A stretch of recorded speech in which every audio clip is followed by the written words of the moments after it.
제22장.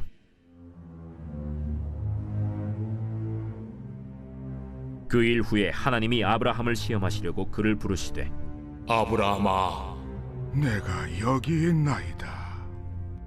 네 아들 네 사랑하는 독자 이삭을 데리고 모리아 땅으로 가서 내가 네게 일러준 한 산 거기서 그를 번제로 드리라.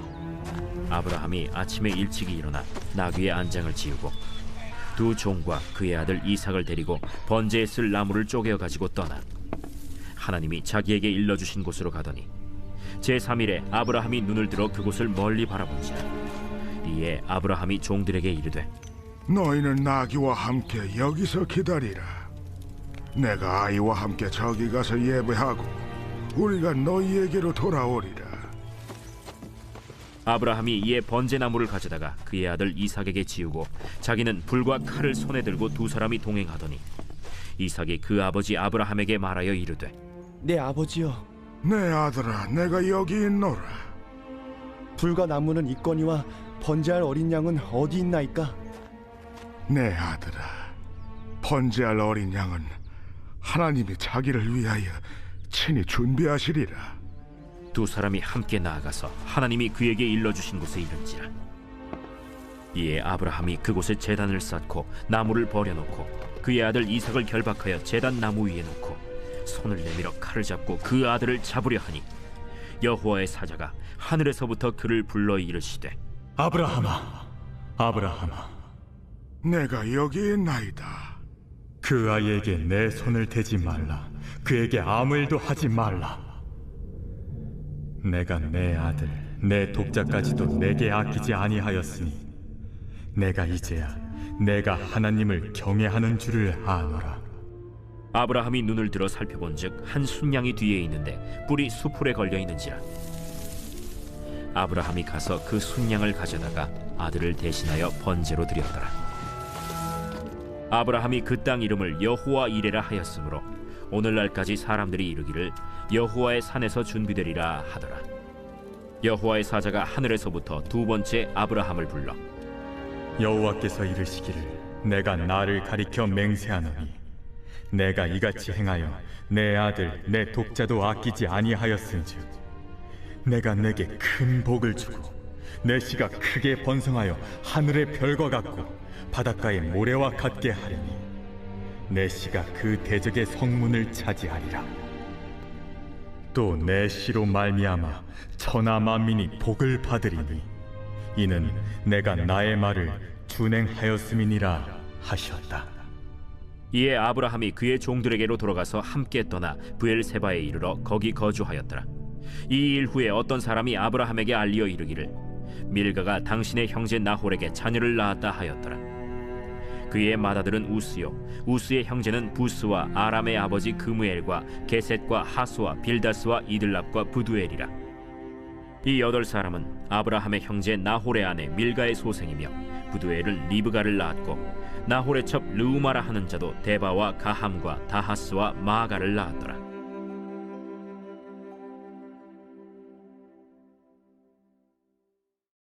(4월 9일) 목요일 매일 성경과 함께하는 RMP교회 바이블 키트입니다.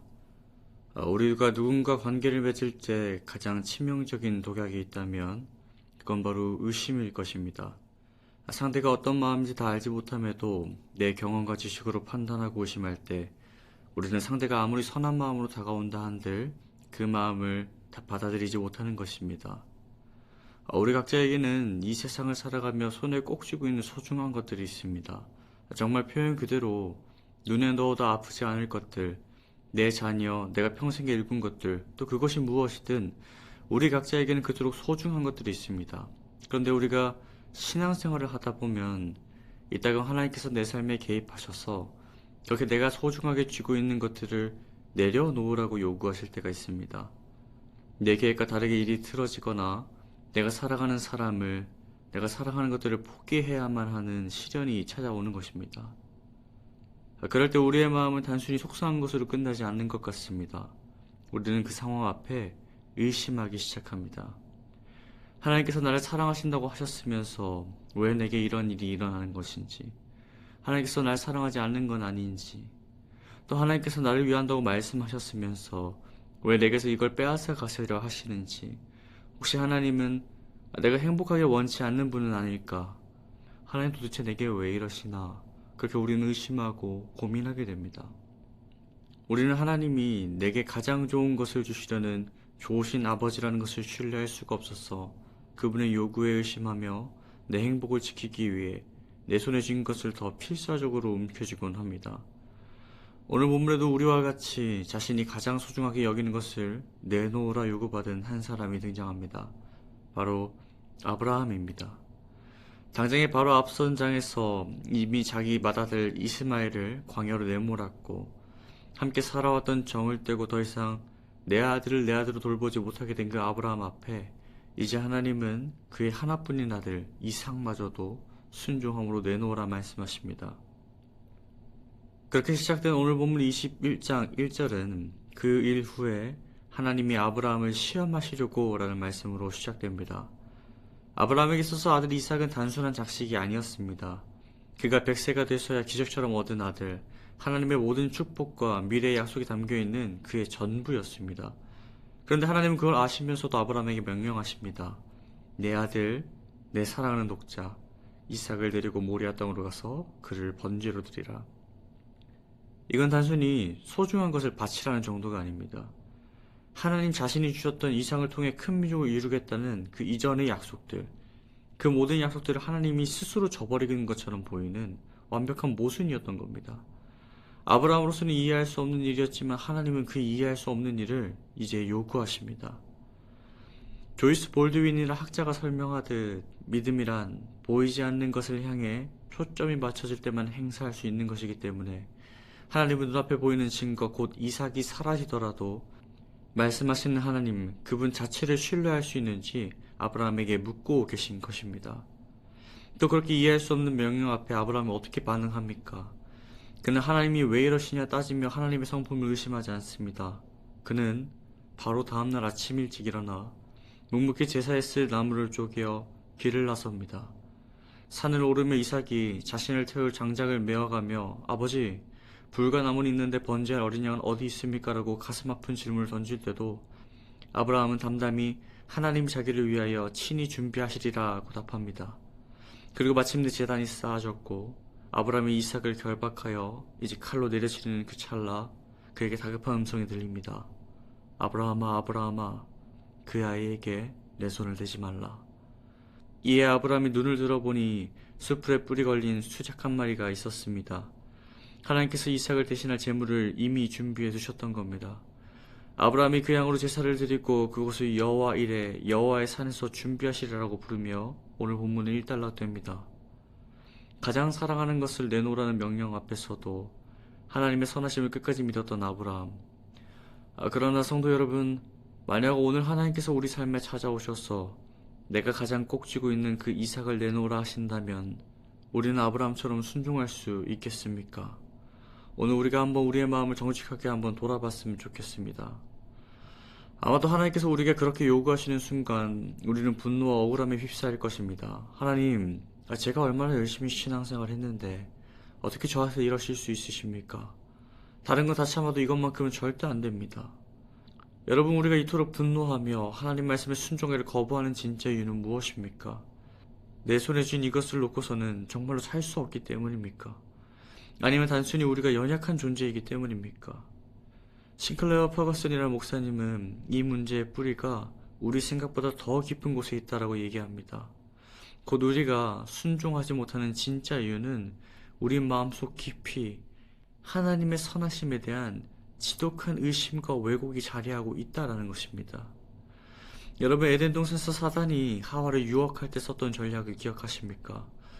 사탄은 하와더러 하나님이 정말로 그 열매를 먹지 말라고 하시더냐라며 하나님을 우리의 행복을 질투하고 억압하는 째째한 폭군으로 만들어버렸습니다. 그렇게 느끼게 만들어버리는 것입니다. 그리고 그 거짓말에 속은 하와는 온 에덴 동산을 선물로 주신 하나님의 풍성한 은혜를 잊어버린 채 금지된 열매 하나에만 집착하게 되었고 결국 그분의 선하심을 의심하고 하나님을 향한 신뢰를 저버리게 되는 것입니다. 우리의 모습이 정확히 이와 같습니다. 우리는 겉으로는 하나님을 찬양하면서도 속으로는 하나님을 믿지 못합니다. 하나님께 내 삶을 온전히 맡겼다가는 내 인생이 재미없어질 것 같고, 하나님은 나에게서 헌신과 희생을 뜯어내는 무서운 고용주 같은 분이라고, 그러니 내 행복은 내가 꽉 쥐고 하나님으로부터 스스로 지켜내야 한다고 여기는 것입니다. 또 우리는 순종은 마치 하나님의 비위를 맞춰서 내가 원하는 것을 얻어내기 위한 그런 대가지불이나 벌을 피하기 위한 노동증으로 여기는 것입니다. 그렇다 보니 우리의 신앙생활이 늘 피곤하고 기쁨이 없는 겁니다. 하나님이 사랑 많으신 내 아버지가 아니라 나를 착취하는 주인으로 여기기 때문에 그분의 선하심에 대한 신뢰를 잊고 의심할 때 우리는 모든 기쁨을 잃게 되어버리는 것입니다. 이처럼 우리가 하나님을 나의 기쁨을 빼앗아가는 폭군으로 오해하며 내 손에 쥐어진 것을 빼앗길까봐, 내 이삭을 빼앗길까봐 두려워하는 우리들, 이렇게 무서운 의심과 반역의 병에 걸려 서서히 죽어가는 우리를 도대체 어떻게 해야 고칠 수 있겠습니까? 하나님은 오늘 말씀 가운데 그 답을 제시해 주십니다. 여러분, 골고다 언덕을 기억해 보십시오. 아브라함의 아들 이삭이 자기가 매달린 나무를 쥐고 산에 올랐던 것처럼 하나님은 자신의 아들 예수 그리스도를 자신이 못 박힐 그 무거운 십자가를 짊어지고 묵묵히 오르게 하셨습니다. 모리아산에서 수풀에 걸린 수장이 이삭을 대신하여 죽었듯이 골고다 언덕에서는 예수님이 자신이 친히 수풀에 걸린 하나님의 어린 양이 되셔서 하나님을 의심하고 발악하던 우리를 대신해서 십자가에 들여지셨습니다. 이 십자가 위에서 우리가 이해할 수 없었던 일이 실제로 벌어지게 되는 것입니다. 이삭을 향하던 아브라함의 손을 멈추게 하셨던 그 하나님께서 정작 당신의 품속에 있는 가장 사랑하는 독생자 예수 그리스도를 향해서는 그 진노의 심판의 칼날을 멈추지 않으십니다. 로마서 8장 32절의 말씀처럼 하나님은 자기 아들을 아끼지 않으시고 우리 모든 사람을 위하여 내어주시는 것입니다. 하나님을 향해 당신은 줬다 빼는 나쁜 분이십니다. 당신은 내 것을 빼앗아 가시는 분이십니다. 라고 원마음에 등 돌린 우리를 살리시려고 하나님은 도리어 자신의 생명보다 귀한 독생자를 버려주시는 것입니다. 주께서 십자가 위에서 철저하게 버림받으심으로 하나님을 끔찍이도 오해했던 우리가 다시 그 무한한 아버지의 품 안에 거저 안길 수 있게 되는 것입니다. 사랑하는 여러분, 이것이 바로 복음입니다.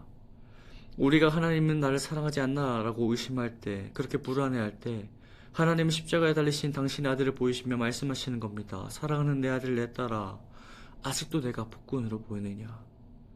너를 살리기 위해 나는 내 전부를 십자가에 매달았다. 나는 네가 움켜쥐던 그 알량한 것들을 빼앗으려는 것이 아니라 네 손을 비워내고 그 손에 내 전부를 쥐어주기를 원한다 말씀하시는 것입니다. 사랑하는 성도 여러분, 이 복음이 사실이라면, 참으로 이 복음의 능력이 있다면 오늘 우리가 이 복음을 붙들고서 무엇을 기대해 볼 수 있겠습니까? 이 복음이 참이라면 우리는 이제 하나님께 내 삶의 소중한 것들을 빼앗길까봐 그렇게 불안해하던 그 의심의 손을 안심하고 풀게 될 것입니다. 우리는 오랫동안 하나님을 오해해왔습니다. 그래서 신앙생활이 늘 무언가를 빼앗기지 않으려고 억지로 순종하는 노예의 삶처럼 느껴졌을지도 모르겠습니다. 그러나 그리스도께서 나를 위해 십자가의 모든 것을 내어주셨음을 보게 될 때 노예가 자녀로 변하게 되고 무거운 의무가 자발적인 순종으로 변하게 될 줄 믿습니다. 이제 우리의 미래와 자녀와 재정을 움켜쥐던 손에 우리 힘을 좀 빼봅시다. 자기 아들을 아끼지 않고 내어주신 분이 어찌 우리를 인생의 선한 길로 인도하지 않으시겠습니까? 여호와 일에 앞서가시고 미리 준비하시는 하나님께서 어찌 우리의 앞길을 살펴두지 않으셨겠습니까? 하늘의 새로부터 들의 풀까지 세상 모든 것을 돌보시는 하나님께서 친히 그 아들의 핏값 주고 사신 우리를 돌봐주실 줄 믿습니다. 오늘 하루 하나님이 나의 행복을 빼앗을까 두려워하며 웅크렸던 우리의 모든 의심을 이제 십자가에 다 내려놓을 수 있기를 소원합니다. 나를 위해 자기의 가장 귀한 아들을 기꺼이 십자가에 불태우신 그 하늘아버지의 무한한 사랑 안에서 우리가 다시 한번 두려움 없이 기쁨으로 순종하며 나아가는 그러한 우리가 될 수 있기를 주님의 이름으로 축복합니다. 우리 시간 함께 기도하도록 하겠습니다. 사랑하는 하나님 아버지, 오늘도 말씀을 통해 우리가 움켜쥐고 있던 두 손과 우리의 마음의 의심을 정직하게 마주하게 하시니 감사합니다. 주님, 우리는 참으로 오랫동안 하나님을 오해해왔습니다. 나에게 가장 좋은 것을 주시는 아버지심을 온전히 믿지 못하고 내 소중한 것을 빼앗아 가시는 분, 내 행복을 억압하시는 분으로 여기며 내 삶과 미래를 스스로 지키겠다고 안간 힘을 쓰며 두려워했습니다. 그러나 주님, 이삭을 향하던 칼을 멈추게 하셨으면서도 정작 가장 사랑하시는 독생자 예수 그리스도를 향해서는 그 심판의 칼을 멈추지 않으셨던 그 십자가의 크고 놀라운 사랑을 이 시간 다시 바라봅니다. 뺏고 또 빼앗으려는 폭군이 아니라 나를 살리시려고 아낌없이 내어주신 그 사랑 앞에서 이제 우리의 모든 왜곡된 시선과 의심이 무너지게 하여 주시옵소서. 또한 주님, 이제는 주님을 신뢰함으로 빼앗길까봐 두려워하며 억지로 순종하는 노예의 삶을 멈추게 하여 주시옵소서. 나를 위해 자기 아들조차 아끼지 않으신 분이 내 인생을 가장 선한 길로 인도하시라는 것을 굳게 믿으며 내가 필사적으로 쥐고 있던 내 삶의 이삭들을 이제는 안심하고 주님 손에 올려드릴 수 있게 하여 주시옵소서. 우리보다 앞서가시며 가장 좋은 곳으로 예비하시는 그 여호와 일의 하나님을 신뢰하오니 오늘 하루도 두려움이 아닌 기쁨과 평안으로 다시 한번 순종의 걸음을 내딛는 우리 모두가 되게 하여 주시옵소서. 그렇게 우리의 영원한 참된 기쁨 되시며 우리를 위해 모든 것 내어주신 우리 구주 예수 그리스도의 이름으로 기도드리옵나이다. 아멘.